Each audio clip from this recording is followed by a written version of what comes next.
Well, hello, all my amazingly beautiful zodiac family and friends. My name is Libra Empress, and this is another episode of Terror and Tarot with Libra Empress. Today we are going to be watching Two Halloween Horror Stories Volume 1 by IMR Entertainment. Without further ado, let's get started, shall we?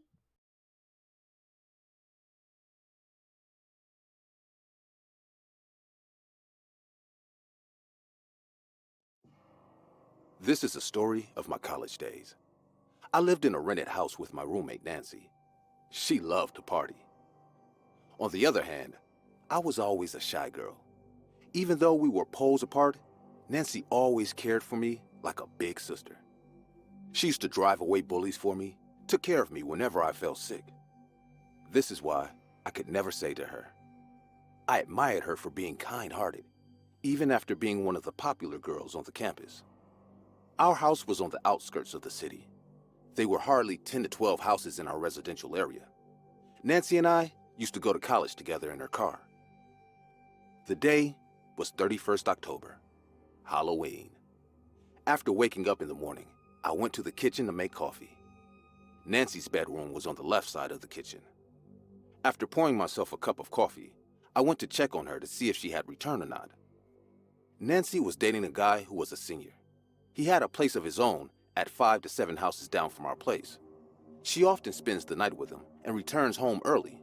I never had an issue with her staying away at night because this guy was a nice person, so I knew she would be safe. As I turned to head back to my room, Nancy opened the main door and entered the house. The reason I could tell it was her, because Nancy had a habit after coming home. She used to throw her shoes off on the floor, making loud thuds and calling out for me saying, "Katie, I'm home." Hearing her voice put a smile on my face. Nancy rushed towards me and said, "I have the most exciting news for us." I knew this would be about going to a party tonight. Still, to enjoy the excitement on her face, I pretended to be curious. She told me that her boyfriend is throwing a huge party at his house tonight. It's a Halloween costume party, and we both are invited there. I was never a party animal, but there was no way Nancy would have taken a no from me on this. She is crazy about Halloween parties. Anyways, I also wanted to go out and socialize a bit for a change, so I said yes. She really got excited and said we will go for our costume shopping after lunch. Calling off all other plans for one day, Nancy and I rode in her car and went to the city mall. The mall was quite crowded, and the entire decoration was Halloween themed. Almost all the shops had something related to Halloween for their customers. We started to check out the costumes in various shops. After roaming around for about an hour, Nancy and I finally bought our costumes. She wanted to be Harley Quinn and insisted me to buy the Catwoman outfit. I did, and we headed back towards the exit, just when Nancy said she had to pick up some snacks and booze, so we will have to go to the food mart for some time. The food mart was in the basement of the mall, so we got down the stairs. Many boys and girls were already wearing costumes and wandering around the food mart. Everyone seemed busy buying booze for their Halloween party. Nancy told me to wait near the vegetable corner and went to the right side to buy beers. I stood there for 2 to 3 minutes and kept watching everyone in an excited mood. Suddenly, my eyes went to the left corner of the food mart. I noticed a tall guy dressed as the urban legend, the Hook Man, standing right after the entrance. His big hoodie over his head kept his entire face in darkness. Being honest, after looking at his hand, I felt kind of creepy. I kept looking at other directions just to understand if he was watching me or not. Every second standing there, I could tell that he was not only watching me, but literally scanning me with his dark hidden eyes. I stood like a statue for 10 minutes, then started to walk towards the alcohol section.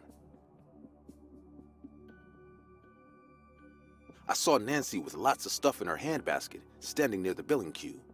She was standing behind 2 people, so I felt relieved that we will leave soon. I walked towards her and stood beside her.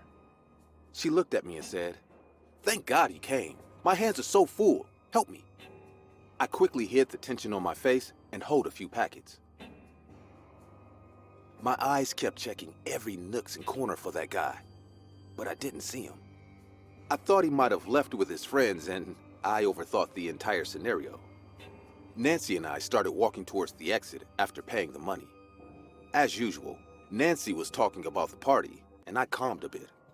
Just when we were 9 to 10 hands distance from the exit, I noticed that same guy.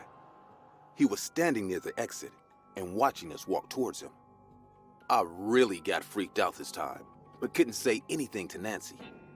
We kept walking to the gate, and I understood we are going to walk past him.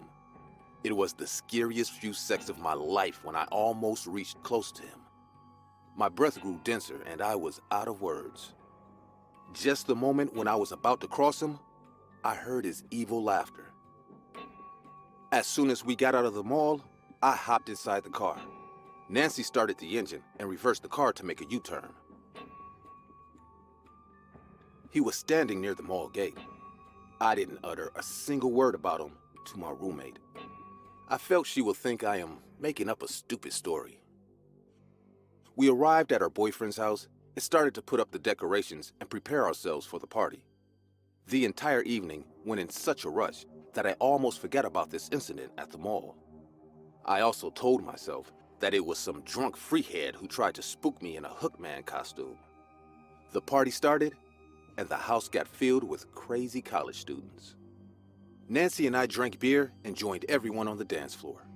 The spooky neon lights and yellow lighted pumpkin heads all around the house set the right mood for the Halloween party. I was actually having fun, but after a few hours, I started to feel really drunk. The lights all around me with the dramatic decorations made my head feel heavier. So, I decided to head back to my place before I end up vomiting and embarrassing myself. I went to Nancy and asked for the house keys. She handed me over the keys, asking, will I be okay to go alone? I didn't want her to miss the party, so I said I will be fine. I also told her that she could stay at her boyfriend's tonight if she wants. She got happier and told me to go home and lock the doors and have a sound sleep. She will come back early and will also fix me some breakfast in bed. She knew I was going to wake up with a hangover. Anyways, I left the party and started to walk down the street. It wasn't a very long walk, but because I was drunk, I walked pretty slowly. I was being careful not to stumble upon a rock and flip on the road. It was 1:30 a.m., hence the streets were completely empty. There was only the sound of the hollow wind passing by. I was almost near the house just when I heard the sound of a twig snapping behind me. I turned around, but there was no one. I thought, my mind is hallucinating due to too much alcohol in my stomach. I opened the main door with a trembling hand. I got inside the house and locked the door behind me. My head was hurting really bad just when I felt the urge to vomit. I ran towards Nancy's room as it was the closest to the main door. Her room was dark, but the streetlight coming from the window helped me to reach the bathroom. I freshened myself up and decided to go to my room to sleep like a rock. As I opened the door of my room, I saw the window was open. I couldn't remember whether I locked it or not before leaving the house, but knowing myself, I thought I might have. My room was too dark. The window was right beside my bed, so I could spot it with the help of the streetlights again. I was in no position to find the switch, so I threw myself over it. I realized the other half of the room was entirely in darkness. I started to take off my shoes just when I felt something move in that darkness. At first I wasn't sure of it, but after a while, I saw something pointy and shining in that darkness. My head had no control over my body, so I just sat there for some seconds. Just when I realized I should turn on the light to check what it is, someone knocked on the main door. This time, I got really freaked out, but after a small pause, I heard Nancy's voice. "Katie, open the door!" I felt so relieved to know that she came back, I ran to the main door, leaving the room at the moment. Nancy came in and said, "I thought I shouldn't leave you alone tonight, so I came back. Are you all right?" I hugged her and said, "I just got a bit scared being alone in my room." She replied in a comforting voice that she will sleep in my room tonight. As we walked towards our room, we heard a loud thud outside. After getting into the room, I noticed the window was closed this time. My head couldn't take it anymore, so without paying attention to anything, I immediately lied in my bed and fell asleep.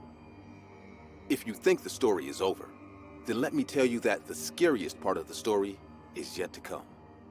The next morning, when I woke up, I almost had a heart attack. It felt like all my blood had rushed to my face. The wall on the other side of my room freaked me even in that morning light. Someone has wrote on the wall with a sharp, pointy, hook-like object. Lucky that your roommate came back.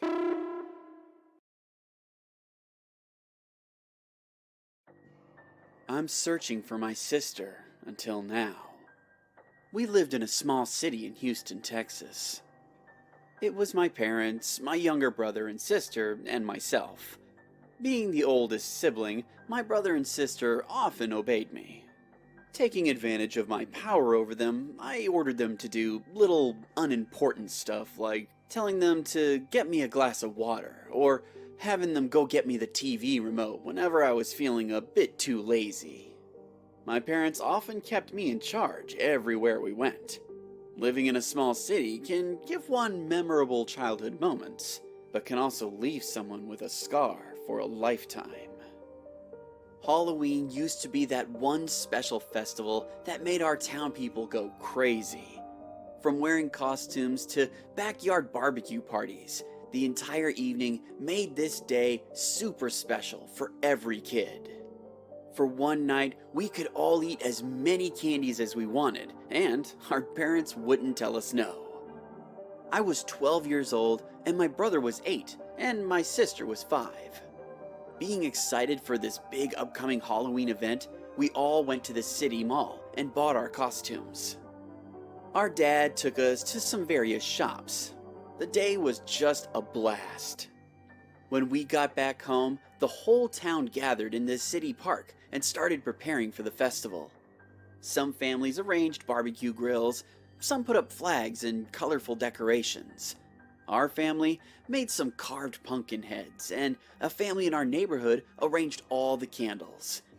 After working for most of the evening, we all decided to take a break and agreed to finish the rest of the work by tomorrow afternoon, which was the day of Halloween.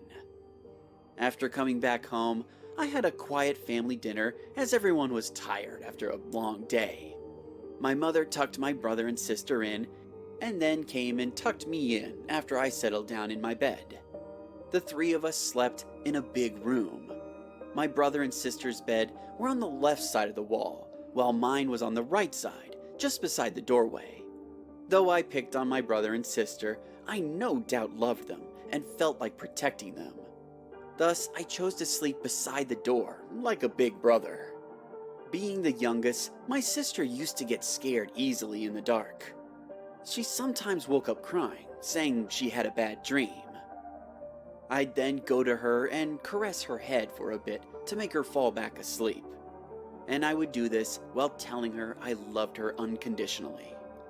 That night, when everyone was asleep, I woke up hearing a heavy breathing and a soft sobbing sound coming from the other side of the room. I sat up in bed and rubbed my sleepy eyes to have a proper look around the room. As my vision slowly adjusted with the darkness in our room, I noticed my sister standing against the wall, just beside our bedroom window. At first, I thought something came into the room from the window, but I saw that the window was still locked. My sister was breathing heavily and kept staring at me with her frightful eyes. I asked her, "What is it? Why are you out of bed? Is it a bad dream again?" She nodded her head slowly and said in a sobbing tone, "There's a goblin in our backyard, and it's calling me!" I got spooked at first, but then decided to go to the window and check it out myself. What if it's a burglar or someone with bad intentions? Then I might have to tell Dad. I gathered all the courage I had and went up to the window. My sister clasped my hand with her little palm and kept shaking her head, gesturing no. I calmed her down and made her sit on her bed, and then walked over to the window. I saw a small kid wearing a goblin costume, and they were standing in the middle of our backyard, looking straight at this window. At first, I heaved a sigh of relief as it wasn't actually a burglar. Then I opened the window and said, "Hey, it's too late. You need to go to sleep, otherwise you'll miss the city park celebration tomorrow." My voice was a bit loud, so my dad came back to check on why we were still awake. But when I looked back after explaining everything to him, the kid was gone. I shrugged it off as a small, nothing to worry about incident and went back to sleep. The next day, everyone was running around the entire city. The festival mode hit, and I forgot about all the stuff from last night. Around 5 p.m., after my dad got back home from working at the city park, we all started on our Halloween get-ups. I was dressed as Pinocchio, wearing a fake pointy long nose made from ice cream cones by my mom. My brother and sister dressed as the Shining Sisters, which pissed my brother off as he had to dress like a girl. But after my dad handed us our buckets to collect candy, we all cheered up. When we came out of the house, every little kid in town was dressed as some spooky Halloween character and were wandering around the streets and houses asking for trick-or-treats. I went to our neighbor's house with my brother and sister, and our candy hunting mission began. After collecting buckets full of candy, we decided to go see the fireworks while eating the candy that we just got. The park was filled with kids and their parents. The three of us sat down under a tree and started having a fun time. Suddenly, I saw my sister looking to her right side, and she started breathing heavily again, just like last night. As I followed her eyes, I saw that same goblin kid from last night about 15 feet away from us. I looked back at my sister and said, "Hey, don't be scared. That's just another kid in a Halloween costume just like us." My sister believed me, and she calmed down. I waved, looking at the kid, and the kid waved back to us. The kid started to wave us over with his hand while standing there silently. I got up and went to the kid with my brother and sister in tow. I looked at him and said, "Well, hi, where do you live?" The kid didn't say a word, and only his goblin mask kept smirking at us. It felt a bit unusual now, so I said, "Hey, can't you talk?" But suddenly, the kid did something completely unexpected. He snatched my little brother's candy bucket and started running in the opposite direction. I realized this was a little mean kid, so I kept chasing after him. Seeing me running after him, my brother and sister also started running with me. The goblin kid ran straight to a minivan parked under a dark bushy tree, far away from the crowded park. Just as I was about to grab his shoulder, he elbowed me in the eye so hard that I fell and hit the ground really hard. Suddenly, the minivan's back door opened up, and two guys in entirely black attire grabbed my brother and sister and pulled them inside. I rose up to stop them, but someone already started the minivan and closed one door, taking my sister inside. While the other guy tried to pull my brother inside, I shouted, "Leave my brother alone! Let my sister go!" I heard the guy yelling to the driver to slow down the car, saying, "Oh, this one's not a girl, it's her brother! Ah, damn it! Stupid Halloween costumes!" The minivan slowed up a bit, and that devilish man threw my brother onto the road. Even though the van was going slow, my brother still scratched up his arms and knees. He even got a bump on his head from hitting a rock on the road. I quickly grabbed him and ran towards the van, shouting for help. But due to the entire area being secluded, and everyone so busy celebrating at the park, no one was there to hear my cry. The van started to pick up speed, and that goblin kid leaned to close the other door. Just when he was about to do so, he removed his mask. And I saw it was just this bearded, ugly-looking man. It was probably a dwarf. He started laughing at me in a squeaky voice, and he started to wave goodbye at me as the van disappeared into the darkness. My parents and I are still hopeful that my sister is alive somewhere in this world. My parents still live in the same city, waiting for her to come back one day. I moved to California with my brother, and we filed cases to every police station possible. We kept creating search campaigns for my sister, using every social media platform we could. My brother and I never celebrated a festival again. Not after she was kidnapped by that horrible bunch of thugs. I'm sure that dwarf man must have followed and spotted my sister on the night before Halloween, and then they planned everything out ahead of time for the next day. I'm still so angry at myself for not taking this matter to my parents in the first place, and for chasing a stranger with my little brother and sister, instead of going to my parents for help. I pray to God every day, asking no harm to come to my little sister. Those horrible men with their preference for kidnapping little girls just... it shocks my heart with fear every day.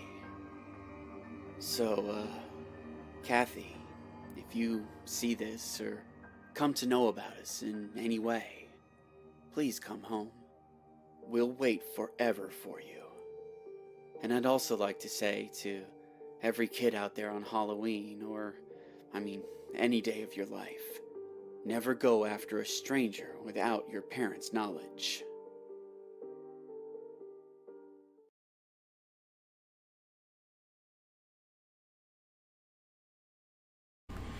Well, that was interesting. That was 2 Horror Halloween Stories, Volume 1 by IMR Entertainment. They were very, very good.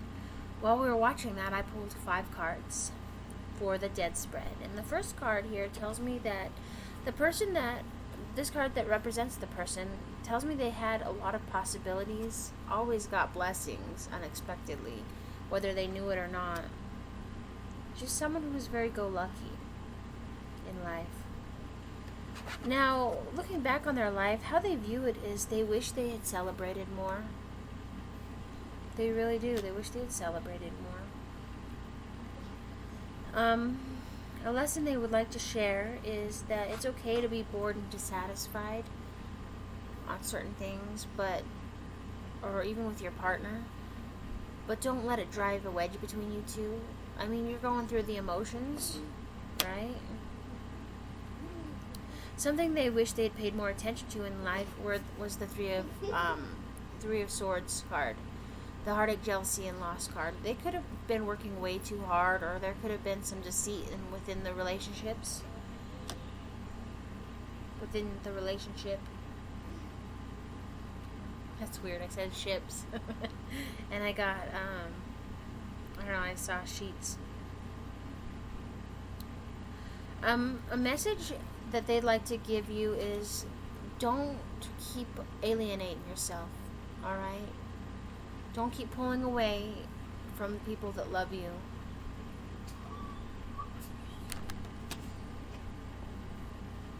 Alright, I hope that you enjoyed this as much as I did. I love you all. Thank you so much for listening to me.